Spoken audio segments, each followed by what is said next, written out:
नमस्कार दोस्तों, मैं आचार्य निम्मी अरोड़ा आप सभी का बहुत बहुत स्वागत करती हूँ।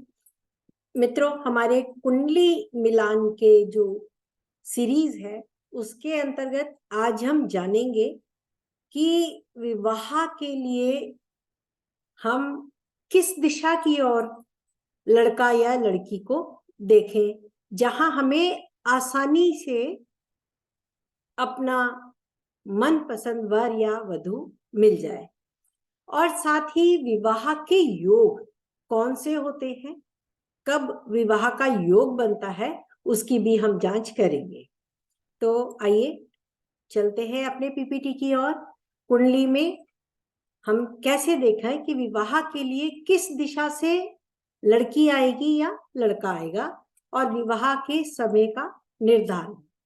तो सबसे पहले नवांश में या D1 में, दोनों में ही देखें सप्तम भाव में कौन सी राशि है, सप्तमेश किस राशि में है, शुक्र किस राशि में है।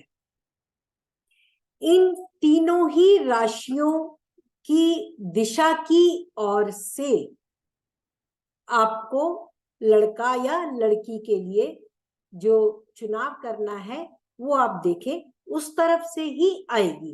यानी इन तीन राशियों में ये भी देखें कौन सी राशि अधिक बली है, तो जो बली राशि है उस तरफ अगर आप जांच करें, उस राशि की दिशा में जांच करें, तो उस दिशा में रहने वाली लड़की या लड़के से विवाह होगा।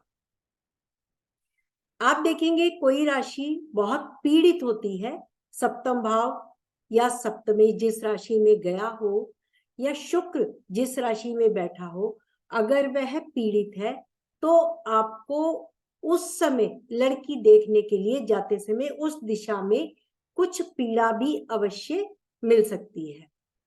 लग्नेश जिस राशि में या नवांश में हो, हमने पहले देखा कि सप्तम भाव की राशि, सप्तमेश की राशि और शुक्र किस राशि में है, इन तीनों में से किसी एक राशि की दिशा में आपको वर या वधू मिलेगी। उस दिशा में रहने वाली लड़की से या लड़के से विवाह होगा। अब देखना है लग्नेश जिस राशि या नवांश में हो, उसके त्रिकोण राशि में जब गोचर में शुक्र या सप्तमेश का गोचर हो तब विवाह होता है। बिल्कुल, हमें लग्नेश जिस राशि या नवांश में हो उससे त्रिकोण में जब गोचर में शुक्र आ जाए या सप्तमेश आ जाए तब विवाह होता है।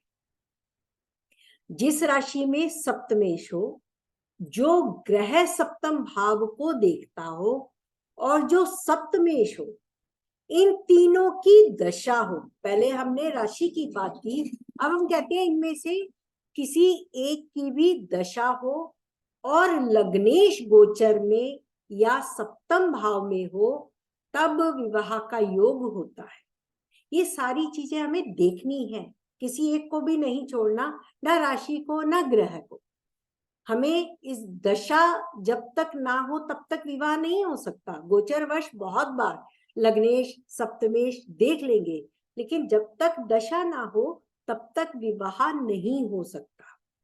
तो इन तीनों की दशा हो और लग्नेश गोचर में सप्तम भाव में हो तब विवाह का योग होता है। जिस राशि में सप्तमेश हो उस राशि का स्वामी, या जिस राशि में सप्तमेश गया उस नवांश में, जहां नवांश का सप्तमेश उसका स्वामी, इन दोनों की दशा में ही विवाह का योग बनता है। दशा सप्तमेश जिस राशि में हो उसकी दशा, या नवांश में सप्तमेश जिस राशि में हो उसकी दशा भी विवाह का योग बनाती है। शुक्र और चंद्रमा इन दोनों में जो बली हो, उस बली ग्रह की दशा अंतरदशा हो और सप्तमेश जिस राशि या नवांश राशि में हो उसके त्रिकोण में बृहस्पति का गोचर हो, या गोचर में बृहस्पति सप्तम को देखे तब विवाह का योग बनता है। सप्तम सप्तमेश पर स्त्री के विवाह के लिए गोचरवश बृहस्पति अपना आशीर्वाद दे दे तो ये विवाह का योग बनाता है।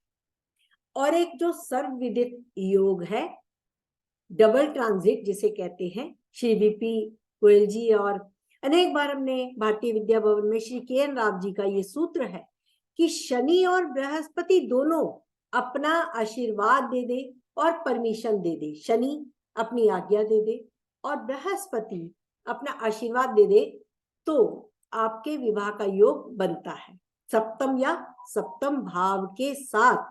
और दशा यहाँ पर भी गोचर चाहे आ जाए, चाहे बृहस्पति का, सप्तमेश का या शुक्र का, किसी का भी गोचर आ जाए, बिना दशा के विवाह नहीं है।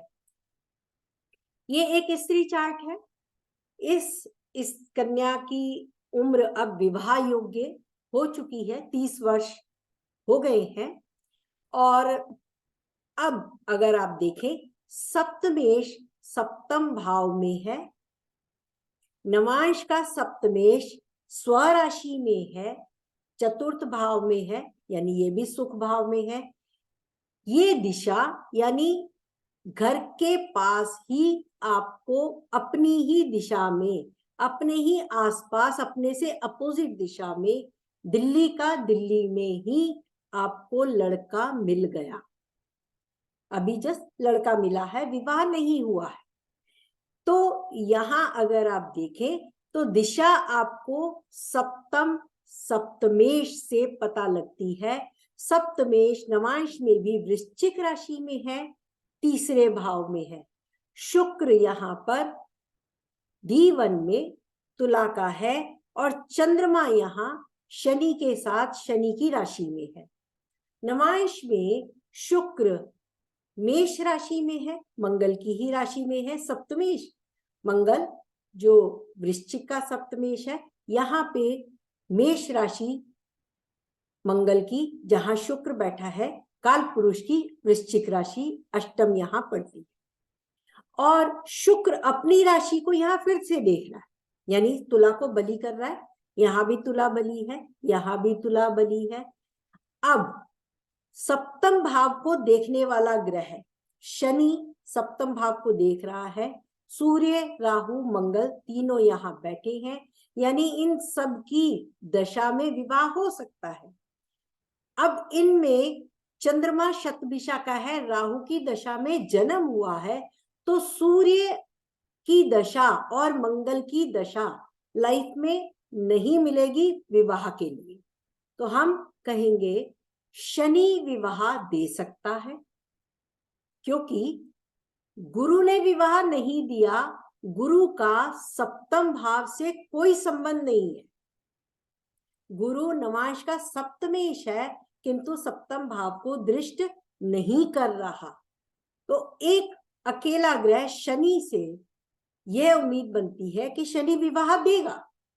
शनि की दशा है, शनि में शुक्र, हमने बात की जब शुक्र से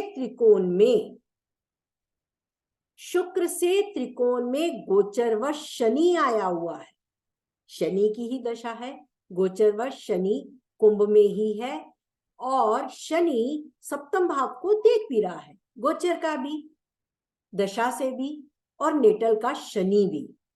तीनों तरफ से शनि ने सप्तम भाव को देखा, सप्तमेश को देखा और गुरु अपनी ब्लेसिंग देकर गया है मीन से, जो अब वृषभ में है, जब मेष में है, गोचरवश मेष में है और मेष से जब टॉरस में आएगा तब वह विवाह करवा देगा। यह गोचरवश सप्तम भाव सप्तमेश को देखेगा। अब अगर हम गोचरवश शुक्र को देखें तो शुक्र भी गोचर में, क्योंकि कन्या में है, कन्या के बाद वो वृश्चिक में आएगा तब विवाह दे सकता है। वृश्चिक के बाद जब वो टॉरस में होगा तब भी विवाह दे सकता है। अगला वर्ष इसके लिए विवाह के लिए उत्तम योग है और अगर हम शनि शनि सूर्य भी देखें तो वो भी सप्तम में बैठा है, यानी गोचर, दशा और दिशा तीनों मिल रही हैं और इसका विवाह तय होने वाला है। आशा करती हूँ मित्रों आपको ये वीडियो पसंद आई होगी। आप इस प्रकार से विवाह के लिए योग देख सकते हैं कि आपके विवाह के योग में कौन से ग्रह साथी हैं, कौन सी दशा साथ दे रही है और कौन बली है। उस बली ग्रह के त्रिकोण में गोचर आया हुआ है, क्या दशा है, दशा है तो क्या गोचर कब आ रहा है, उसको देखें और विवाह का समय आप निर्धारण कर सकते हैं। आशा करती हूँ आपको ये वीडियो पसंद आया होगा। अपना प्यार, अपना सुझाव हमारे साथ बनाए रखें। आपका बहुत बहुत स्वागत है। Thank you so much.